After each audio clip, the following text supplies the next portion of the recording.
오늘 말씀은 지난주 설교에 대한 AS의 성격이 있습니다. 기독교 신앙은 율법이 아니라 믿음으로 구원받는다고 우리는 알고 있고 그게 맞는 말입니다. 이미 아주 옛날부터 우리 교회가 성경에서 가르치고 또 교회에서 가르치고 우리가 익히 들어서 알고 있는 내용입니다. 어쩌면 율법, 즉 행위가 아니라 믿음으로 구원받는다고 하는 것은 사실 우리의 이성에 맞지 않습니다. 어쩌면 도발적이기까지 합니다. 그렇다고 이렇게 얘기하고 듣고 이렇게 하기는 쉽지만 실제로 정말 진짜 그렇게 생각하면은 정말 믿음으로 구원받는 게 맞을까? 뭔가 해가지고 구원받아야 되는 거 아니야? 이렇게 생각을 하게 되면은 근데 성경이 믿음으로 구원받는다고 가르치니까 그렇게 생각하면 많은 의문이 생길 수밖에 없습니다. 예를 들어서 믿음으로 구원받고 율법에서 해방된다면 율법은 더 이상 지킬 필요가 없는 거 아니냐? 또 나의 행위가 아니라 예수 십자가의 공로로 구원받는다고 하는데 그리고 이미 십자가 사건은 끝난 종결된 사건이니까 그렇다면 이제는 마음대로 살아도 되는 거 아니냐? 라는 의문이죠. 혹은 기독교는 말이야 이제라도 그 믿음으로 구원받는다고 하는 그 이상한 소리에 좀 집어치우고 차라리 착한 일을 해야 구원받지, 좋은 곳에 가지, 공덕을 쌓아야지, 헌금을 많이 해야지 천국 간다 라는 것이 오히려 사람들에게 받아들여지기도 쉽고 이해하기도 쉽고 거부감이 없지 않을까 하는 의문이 또 들기도 하는 것입니다. 이것은 단순히 머릿속에서 이렇게 행해지는 사고 실험이 아니라 우리의 이 라이프 스타일에 지대한 영향을 끼치는 그런 질문입니다. 예를 들어서 내가 싱글이라고 봅시다. 총각이라고 봐요. 그러면 내 남편감 혹은 내 신부감은 어떤 조건의 사람을 골라야 되냐? 교회에서는 믿음의 사람을 골라야 되지 이렇게 가르치니까 믿음의 사람만 고르면 되는가 할 때 이상하게 그것만으로는 부족하고 뭔가 좀 학벌이 좀 있어야 될 것 같고 그렇잖아요. 무식하면 좀 그렇잖아요. 그리고 좀 번듯한 직장이 있어야지 나 굶겨 죽이면 어떻게 내가 여자는 그리고 요즘은 그것만으로 부족하고 시아버지 재산이 중요하다. 그렇게 중요하다고 하는데 이렇게밖에 생각이 드는 것이죠. 그게 다 율법인 것입니다. 또한 월급을 타거나 내가 사업에서 수입이 생기면 어디였을까 하다가 성경에서는 11조와 헌금을 먼저 떼어놓으라고 하는데 그거 꼭 지켜야 돼? 율법도 아니고 은혜 시대에 혹은 이거 세금을 다 내야 돼? 내가 먹고 살기도 힘든데 우리 애 학원비가 더 급하지 이렇게 숫자만 조금 바꾸면 내가 세금을 확 줄일 수가 있는데 하나님도 봐주시겠지. 내가 뭐 예수 안 믿겠다는 것도 아니고 그러니까 이 모든 것들이 다 율법에 걸리는 문제들이라고요. 그러면은 성도는 믿음으로 구원받았으니까 이런 율법적인 문제는 이제 해방이야. 다 패스해. 무시해. 그래도 되는 것일까요? 내 앞에 공주라고 하는데 팍 뛰어드는 저 이상한 놈 그럼 갑자기 욕 좀 했기로서니 내가 뭐 천국 못 가는 것도 아니고 말이야. 그런 생각이 들기도 하죠. 그러다가 아니야. 나 이렇게 기본적인 율법도 못 지키면 나 혹시 이렇게 천국에 올라가다가 뚝 떨어지는 거 아니야? 이런 염려도 막 드는 것이죠. 여러분들은 어떻게 생각하십니까? 이렇게 은혜 시대에 사는 우리는 율법에서 자유를 선포하고 율법을 무시하고 살아도 될까요? 그래서 오늘은 이 은혜 시대를 사는 우리 성도는 율법에 대해서 어떤 마음을 가지고 있어야지 하나님이 기뻐하실까? 그것을 좀 알아보도록 하겠습니다. 먼저 우리의 구원의 출발점이 어디인가? 그것이죠. 그것은 하나님께서 아브라함에게 하신 그 언약에서부터 우리 구원은 출발점이 됩니다. 물론 아담이 범죄한 이후에 하나님께서 바로 원시 복음을 주셨어요. 여자의 후손이 나타나가지고 뱀의 머리를 칠 것이다. 여자의 후손을 기다려라. 이렇게 원시 복음을 주셨거든요.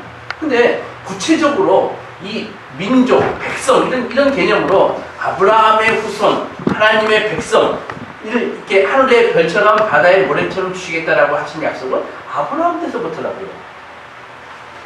그 언약은 이게 유언하고 똑같아서 상황이 바뀐다고 바뀌는 게 아닌 것입니다. 이 유언하고 똑같기 때문에 구속력이 있는 것입니다. 반면에 모세 율법은요, 아브라함에게 그 구원을 약속하신 그때 그 이후로 무려 430년 이상 그 후에 주신 것이라고, 시내산에서.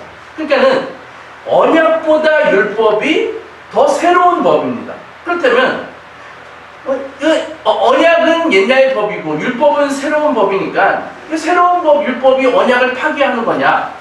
그렇게 생각할 수 있지만 오늘 성경 17절에서 사도는 이렇게 얘기하고 있습니다. 내가 이것을 말하노니 하나님께서 미리 정하신 언약을 430년 후에 생긴 율법이 폐기하지 못하고 그 약속을 헛되게 하지 못하리라 라고 했습니다. 즉 하나님께서 아브라함에게 주신 이 약속이 430년 후에 주신 율법으로 인해서 절대로 언약이 율법에 의해서 효력 정지가 될 수는 없다라고 얘기하시는 것입니다.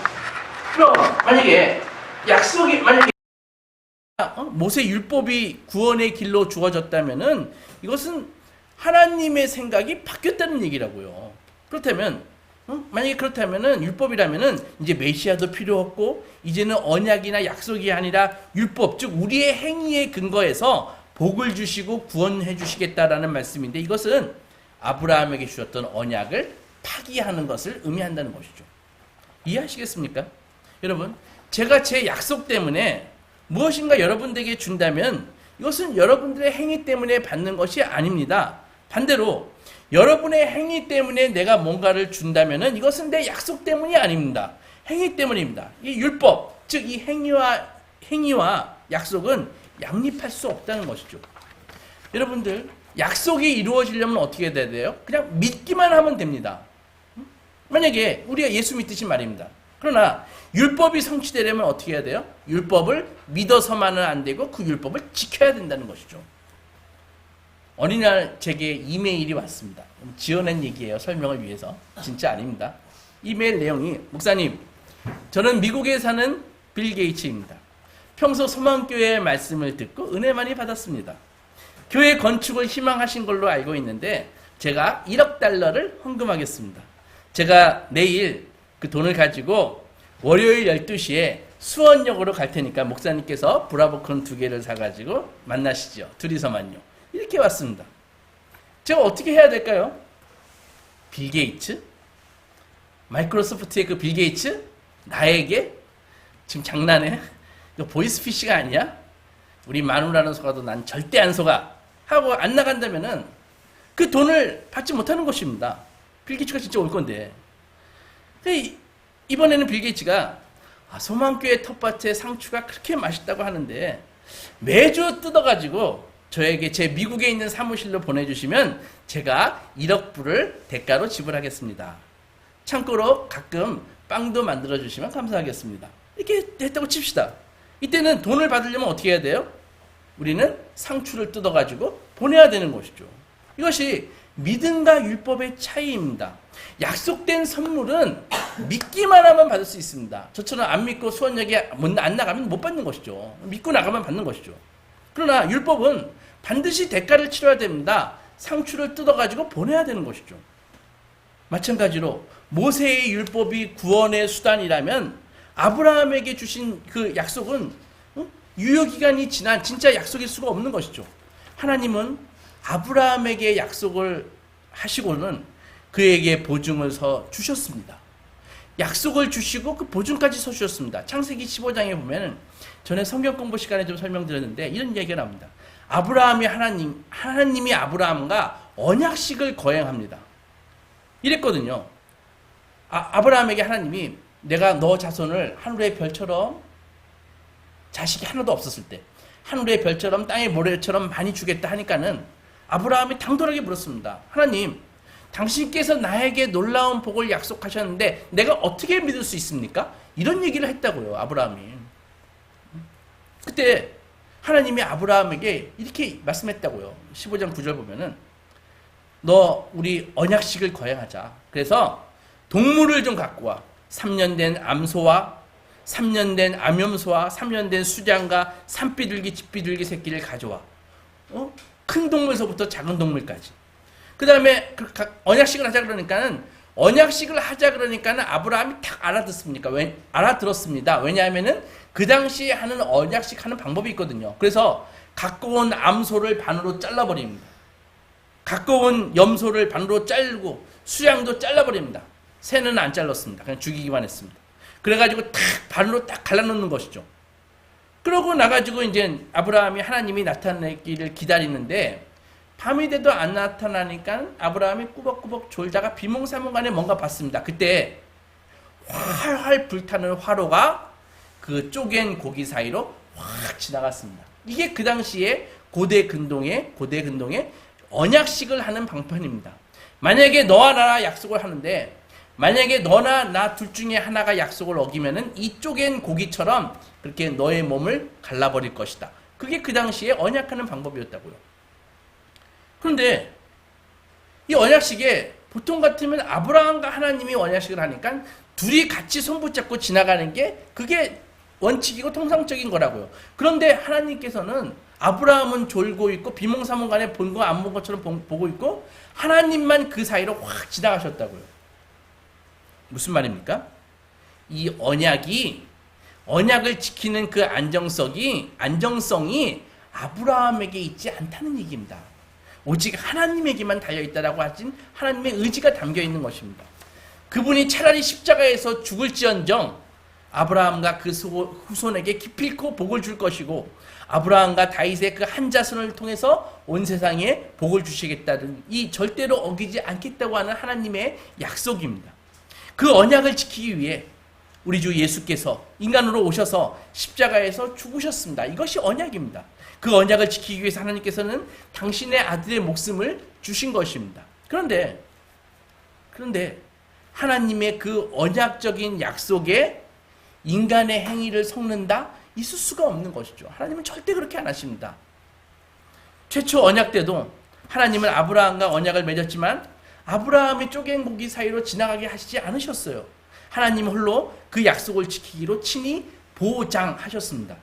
여기서 한 가지 의문이 들 수 있습니다. 그러면 어떻게 율법은 약속을 헛되게 할까? 그것이죠. 여러분, 오늘 성경의 이 1차 독자는 갈라디아 교회 교인들입니다. 근데 그들은 유대인이 아닙니다. 그렇죠? 소아시아에 사는 이방인이라고요. 그런 그들도 세월이 가자 자꾸 오해하기 시작했습니다. 하나님이 자기 백성에게 복을 약속하셨는데 이 복을 얻거나 이 복을 유지하려면 내가 율법을 지켜야 되는 거 아니야? 이런 생각이 자꾸 나기 시작했는 것이죠. 그래서 그런 움직임에 바울은 아주 펄쩍 뛰었습니다. 갈라디아서 3장 3절 보면 너희가 이같이 어리석으냐?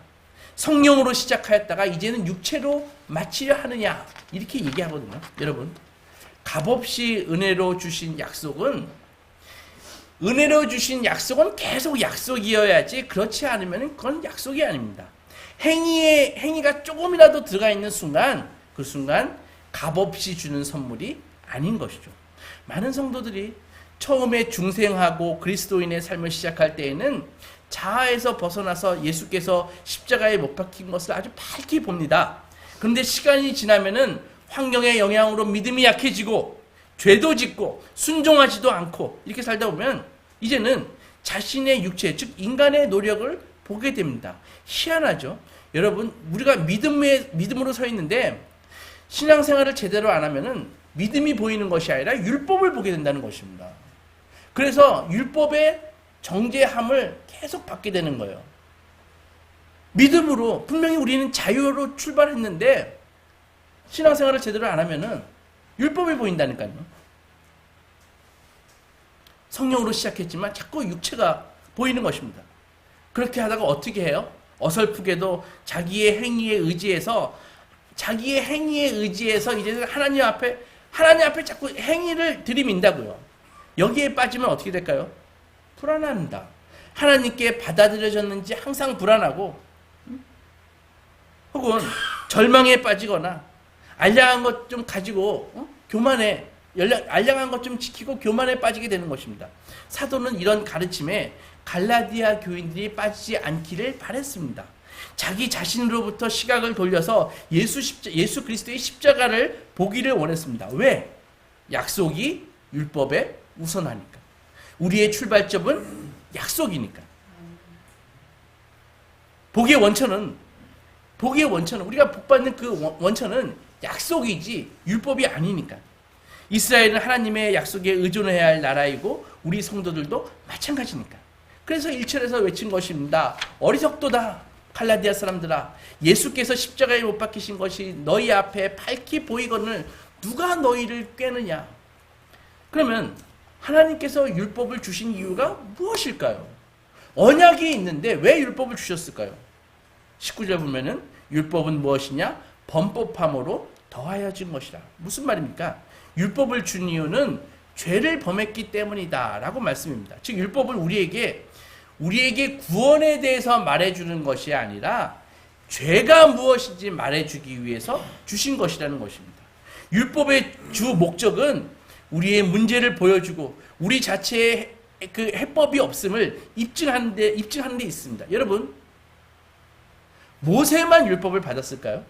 이스라엘 백성만 율법을 받았을까요? 아닙니다. 모든 사람은 하나님이 태어날 때 마음에 율법을 주셨습니다. 그래서 다 알아요. 십계명 보면 비슷한 게 많지 않습니까? 왜 하나님이 모세에게만 율법을 주셨다면 도둑질 하지 말라, 거짓 증거하지 말라, 네 부모를 공경하라, 이런 말씀이 우리가 생소해야 될 거 아니에요. 그런데 그게 생소하지 않고 이거 당연한 거 아니야? 우리 생각한다고요. 이스라엘과 모세가 전혀 관계없는 우리도 모세 율법을 보면은 당연하지 이렇게 느끼는 이유는 우리 마음에도 똑같은 율법이 있다는 것입니다. 그 율법의 주 목적은 우리의 문제를 보여주기 위한 것이라는 것이죠. 우리에게는 해답이 없다는 걸 보여주는 것입니다. 우리는 율법을 온전히 지킬 능력이 없다는 것을 보여주기 위해서 율법을 주신 것이라는 것이죠. 여러분, 산상수훈에서 예수님이 율법에 대해서 말씀하신 그 무시무시한 얘기 잘 아시잖아요. 누구든지 살인하면 심판을 받게 되리라 하였다는 것을 너희가 들었으나 나는 너희에게 이야기하노니 형제에 대해서 미련한 놈이라 하는 자는 지옥불에 들어가리라. 또 간음하지 말라 하였다는 것을 너희가 들었지만 나는 너희에게 말하느니 음욕을 품고 이성을 보는 자마다 마음에 이미 간음하였느니라. 네 오른손이 너를 실족하게 하거든 찍어버려라. 네 눈이 이상한 거 보고 다니면 눈깔 빼버려라. 그게 지옥 가는 것보다 낫지 않겠니? 이것을 어떻게 지킵니까? 절망할 수밖에 없습니다. 우리의 삶 속에서 매일 계속 확인하는 거잖아요. 시간이 갈수록 여러분들의 인격이 그렇게 팍팍팍 늘어나던가요? 여러분들의 인내가 팍팍팍 늘어나던가요? 안 그렇다는 것이죠. 그걸 보면서 뭘 봐요? 그걸 보면서 내 자신을 책망하고 저주할 것이 아니라 예수 그리스도의 그 십자가의 은혜를 봐야 된다는 것입니다. 나는 율법 가지고는 안 되는구나. 내가 이런 사람이구나. 22절 보겠습니다. 성경이 모든 것을 죄 아래 가두었으니 이는 예수 그리스도를 믿음으로 말미암는 약속을 믿는 자들에게 주려 함이라. 말이 어렵지요? 바울은 아마 회심 직전 자기 생각이 들었을 것입니다. 율법의 진정한 의미를 깨닫기 전에는 자기가 율법을 잘한다고 생각하고 종교적이고 인종적인 그런 자만과 우월감에 빠져있는 자기가 바리새인이었잖아요. 그게 생각났을 거라고요. 그러나 이제 율법을 통해 진정한 율법을 통해 자신이 도덕적으로 얼마나 무력한 존재임을 깨달았습니다. 자신은 죄인일 뿐 아니라 스스로 해방되거나 그의 영적인 질병을 스스로 해결하기에는 속수무책인 죄의 포로임을 깨달았습니다. 이것이 바로 율법의 목적입니다. 율법이 알려주듯이 우리는 하나님의 뜻에 못 미치는 정도가 아니라 완전히 죄의 지배하에 있다는 것을 알려주는 것이죠. 그래서 내가 뭔가 더 잘하려고 안간 힘을 쓸 게 아니라 우리는 누군가를 바라봐야 됩니다. 누군가 우리에게 와서 건져줘야 되는 것입니다. 율법은 우리가 의롭지 못한 죄인임을 알려주는 능력은 있지만 우리에게 의로워지는 능력을 율법이 줄 수는 없습니다. 그냥 우리가 용서받을 수 없는 죄인이고 스스로 구원에 이를 수 없는 무력한 존재임을 가르쳐줄 뿐입니다. 그때 율법은 우리가 은혜가 필요한 존재구나 라는 것을 깨닫게 해주시는 것이죠. 여러분, 마음의 율법에 부딪힐 때가 많이 있죠? 그때 먼저 생각하세요. 자책하지 마시고, 그래, 내가 은혜가 필요한 존재구나, 저 사람도 은혜가 필요한 존재구나, 이걸 깨달아야 되는 것입니다. 22절 보겠습니다. 성경이 모든 것을 죄 아래 가두었으니 이는 예수 그리스도를 믿음으로 말미암는 약속을 믿는 자들에게 주려 하심이라. 율법은 모든 사람을 율법의 정죄 아래 다 가두었다는 것이죠. 우리 마음에 율법이 다 있어가지고 우리는 계속 정죄를 받고 거기에 갇혀 있는 것입니다. 그런데 그렇게 섭리하신 이유는, 왜 그렇게 우리를 율법에 가두어 두신 이유는 바로 약속을 예수님을 믿는 자들에게 주기 위해서라고 말씀하십니다. 이렇듯 율법도요, 예수님을 통해 은혜로 구원받는다는 약속을 지지해주고 지원해준다고요. 여러분들 율법을 좋아하지만 율법은 이렇게 이야기하는 것입니다. 나를 갖고는 너희는 결코 구원을 이룰 수 없어 라고 율법이 증언하고 있다는 것이죠. 그럼 율법의 역할이 무엇일까요? 사도는 그리스도인의 삶 속에 율법이 어떤 역할을 하는지 두 가지로 설명을 하거든요. 첫째는 율법 보고 호위병이라고 얘기한다고요.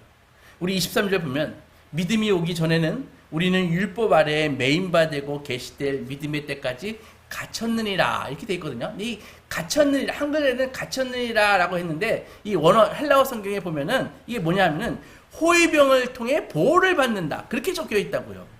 그러니까는 율법의 가이드라인이 없으면 우리는 아무런 제약 없이 마음대로 죄짓고 마음대로 하기 때문에 율법의 통제를 받는다 그런 말입니다. 율법이 호위병처럼 우리가 방종하지 못하도록 감시하고 경고를 때때로 날리는 역할을 한다는 것이죠. 아직 은혜가 뭔지 모를 때에도 거짓말하지 말라, 부모를 공경하라, 도둑질하지 말라, 안식일을 거룩하게 지켜라, 여호와 하나님의 외에 다른 신을 섬기지 말라라는 이 가이드라인이 필요한 것입니다. 둘째로 율법은 첫째는 초등교사고 호위병이고 둘째는 초등교사라고 얘기합니다. 옛날 성경에는 정말 성경에서만 볼 수 있는 그런 단어로 썼었습니다. 여러분들 기억하십니까? 몽학선생이라는 말이 옛날에 이 단어 썼었거든요. 저는 그 생전 듣도 보지도 못한 말이 성경에 있으니까 그때 많이 당황했습니다. 무슨 말이야? 몽학선생? 국어선생, 영어선생도 아니고 몽학선생은 뭘 가르치는 선생이야? 했는데 나중에 설명드릴게요. 그러니까 이 율법이라는 교사가 우리를 예수님께 인도해 준다는 것이죠. 23절 보면 이같이 율법이 우리를 그리스도께로 인도하는 초등교사가 되어 우리로 하여금 믿음으로 말미암아 의롭다함을 얻게 하려 함이니라. 바울 시대에는요, 이 귀족 가문에서는 노예들이 많잖아요. 그리고 이제 자식도 여러 명 낳거든요. 왜냐면 와이프도 여러 명인 사람들이 많으니까. 그러면은 노예 중에 똑똑한 사람을 뽑아가지고 몽학 선생을 시킵니다. 그러면은 그 노예가 뭐냐면은 주인집 자녀들을 이렇게 학교에 데려다 주기도 하고, 기본적인 법도 같은 것도 좀 가르치고, 또 엉망으로 살면은 좀 보고 있다가 주인한테 알려주기도 하고, 이런 일이 몽학 선생이라고요. 두 가지 은유, 초등교사 그리고 호위병의 공통된 특징이 뭐냐 하면은 어느 정도 자유를 제약하는 것에 있습니다. 자유를 좀 제약한다고요. 그러니까 이들은 친밀하지 않아요. 친절하지 않습니다. 인격적이지도 않습니다. 오히려 상벌만 생각할 뿐이에요. 그러니까 잘했으면은 칭찬해주고 못했으면은 벌을 주고 이런 것이라고요. 그래서 기독교 신앙을 제외하고 세상의 모든 종교는 제가 율법 종교라고 말씀드렸습니다. 인간이 종교를 만들면은 다 율법 종교를 만들 수밖에 없습니다. 뭔가 해야 돼요. 뭔가 지켜야 돼요. 그래서 사람을 예속한다고 말씀드렸잖아요. 그죠? 돌을 닦아야 되는 거예요. 노력해서 열반을 올라야 되는 것이라고요. 전장에서 성전에 참여해가지고 성전에 참여해야지, 그래야 알라의 은총을 받는다는 것이죠. 하루에 3번씩 아라비아에 있는 메카를 향해서 기도를 해야 돼요. 그게 구원의 조건이에요. 그러니까 인간이 종교를 만들면 다 율법 종교를 만들 수밖에 없어요. 우리도 마찬가지죠. 정한 수를 떼놓고 치성을 들어야지 천지신명이 감동을 하죠. 이런 거라고요. 그래서 율법적인 종교의 특징이 다 사람을 예속합니다. 그리고 신과의 관계가 인격적인 관계가 없고 다 비인격적인 관계입니다. 하나님과 무슨 그들의 신과 동행해요? 그분이 우리를 보고 아파하세요? 그런 건 없습니다. 율법을 지켰나 안 지켰나 그것을 보고 안 지켰으면 벌을 줄 뿐이라고요. 그리고 그들은 신이 자기를 어떻게 생각하는지 그게 확신이 없습니다. 그런데 하나님께서 주신 율법이라는 이 가정교사는 비록 우리의 자유를 조금 제한하지만 그것이 최종 목적이 아니라 예수님께로 인도하기 위해서, 예수님께서 인도하기 위해서 그 율법을 주신 것이라는 것이죠. 그래서 우리는 속박된 삶이 아니라 자유로운 삶을 가리키고 있습니다. 신과의 비인격적인 관계가 아니라 인격적인 하나님과의 그 관계를 알려주고 있는 것이죠. 그리고 미성숙한 게 아니라 성숙한 성품으로 자라가라고 지시해 줍니다. 그래서 구약 성경은 율법을 한 줄로 어떻게 얘기해요?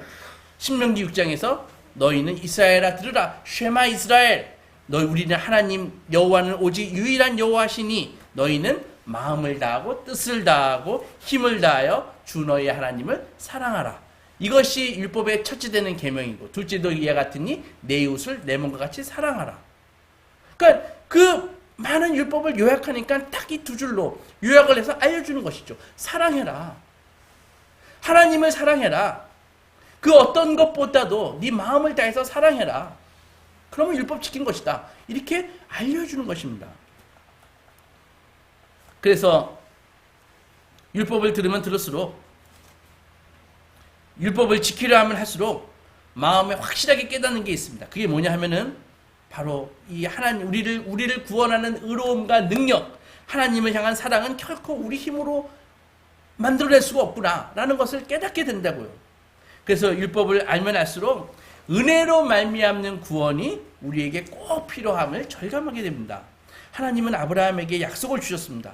그리고 모세에게는 율법을 주셨습니다. 왜 그러셨을까요? 그것은 문제를 감추지 말고 드러내야 해법을 주실 수 있기 때문입니다.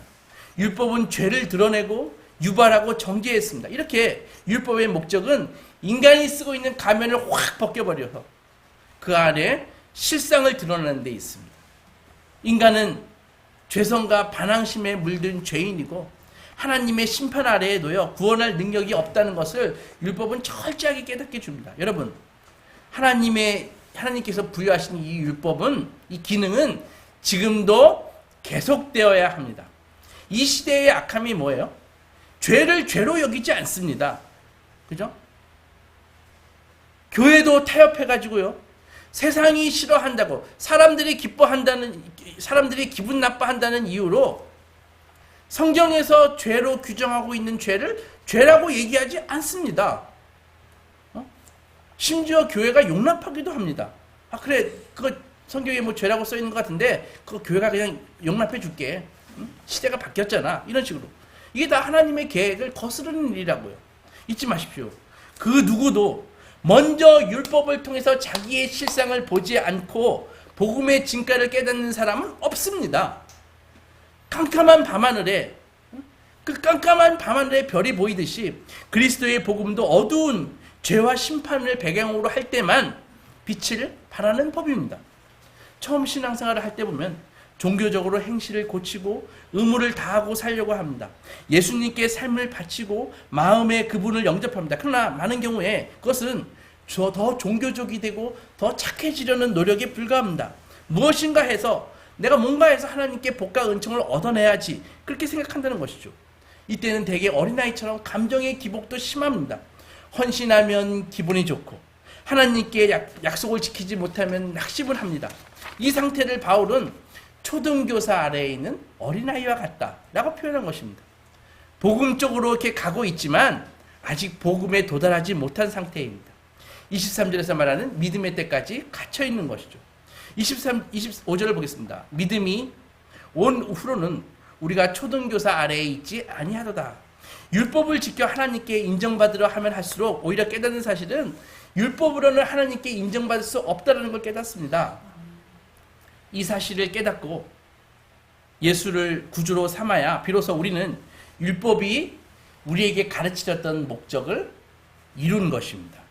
그렇게 되면은 이제 율법과 호위병과 가정교사가 필요가 없어지는 것이죠. 그러면 이때는 이제 율법을 버려도 될까요? 지금 여러분들 율법이 필요 없을까요? 졸업했으니까 이제 까마득히 잊어버려도 될까요? 이에 대해 성경은 천만의 말씀이다 라고 얘기합니다.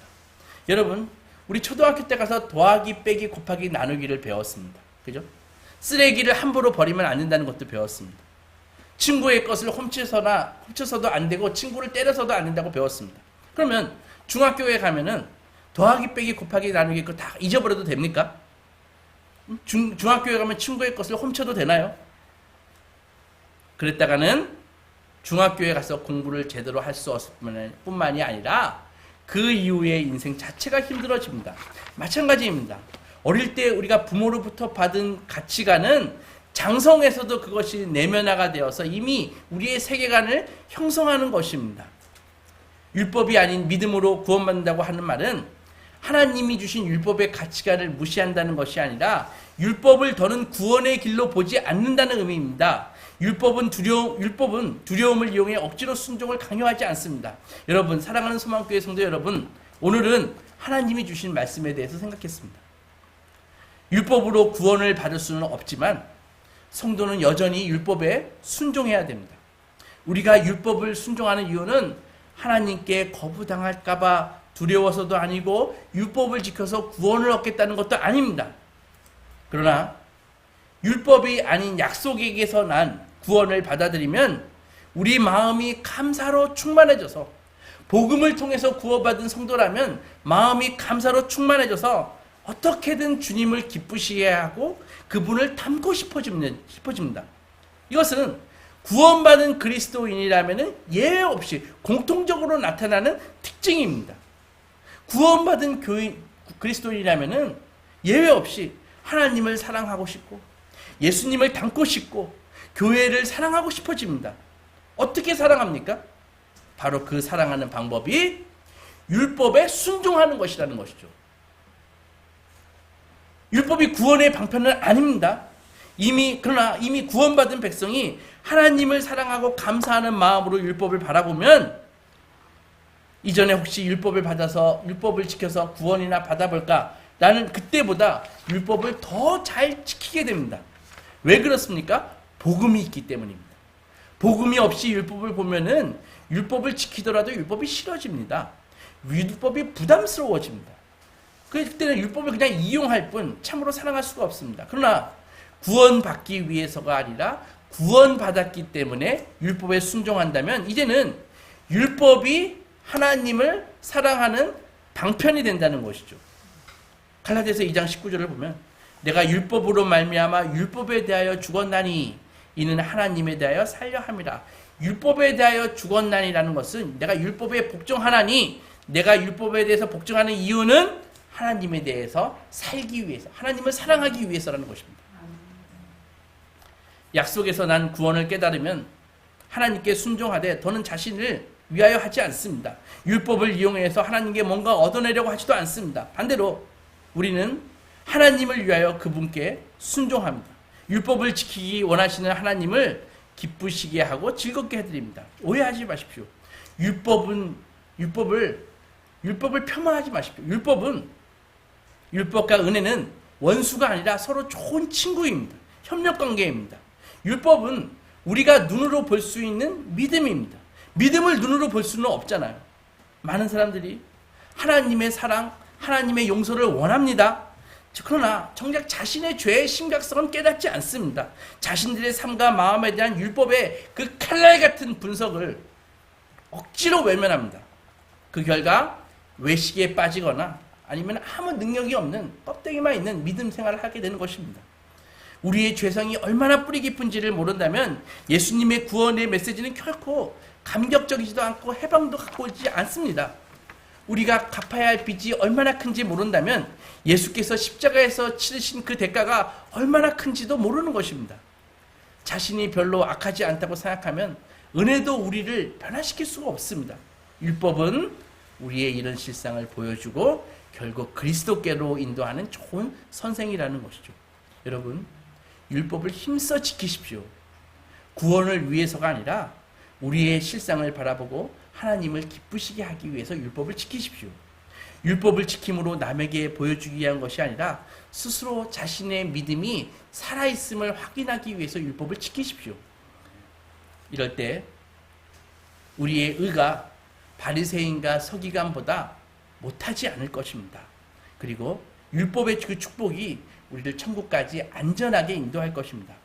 하나님이 주신 소중한 선물 율법을 마음을 다하고 힘을 다하여 지킴으로 구원의 트랙에서 낙오하지 않고 두렵고 떨림으로 구원을 이루시고 하나님의 나라를 유업으로 받으시는 소망의 자녀들 되시기 주님의 이름으로 축원합니다. 아멘.